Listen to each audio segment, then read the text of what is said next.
Welcome to the Gospel of Matthew. I'm glad you signed up for this, and hopefully it'll be helpful as you spend some more time in the Bible.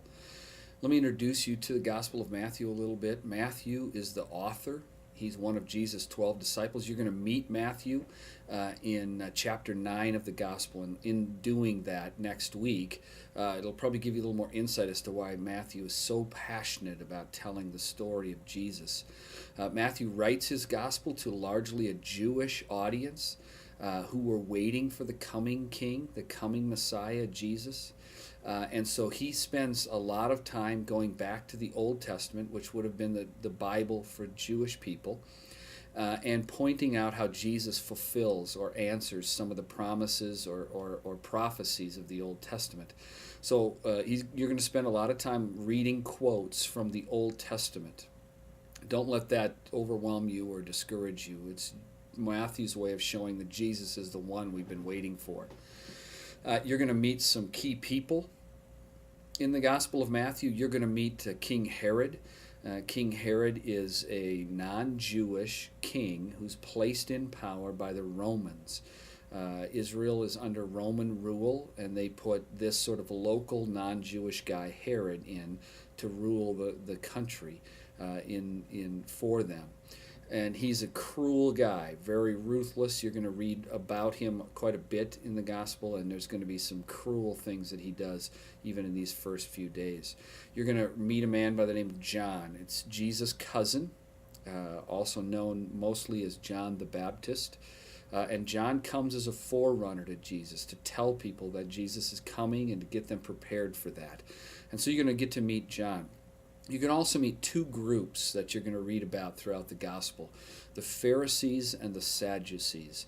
The Pharisees and the Sadducees are competing and complementary religious leader groups of Jesus' day. They disagree on many things, but they are also in agreement, and they make up the council that rules the Jewish faith in Jerusalem. And so you're going to meet them as well. And they constantly are in struggle with Jesus because they believe they're good enough for God. And Jesus comes with a message to say that we all fail and aren't good enough for God, and that's why we need Jesus.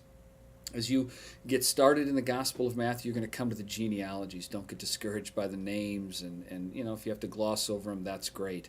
But just remember two things about the genealogies. One is there another way for Matthew to show that Jesus is the one that the Jews were waiting for. He comes from the house and line of David.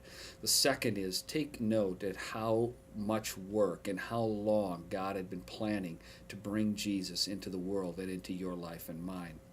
You're going to read some stuff about his ministry, and then in chapter 4 you're going to come across his temptation, where he's sent out in the desert, and it's one of many victories that Jesus has over Satan, and we'll talk more about that as the gospel unfolds. But Jesus defeats Satan in the desert. And then you're going to come to chapters 5 through 7, some of the most difficult teaching in all of the Bible. I don't personally understand or get all of it myself. You're going to begin in chapter 5 in what's called the Sermon on the Mount with the Beatitudes, where Jesus is sort of saying what the new world could look like in him, that things we thought were true aren't true, but maybe the opposite is. And so you're going to read those things about poor in spirit, and those who mourn and thirst after God, and all of that, and just as a glimpse of how different Jesus views the world. Then you're going to come to some very difficult teachings about issues like divorce and adultery.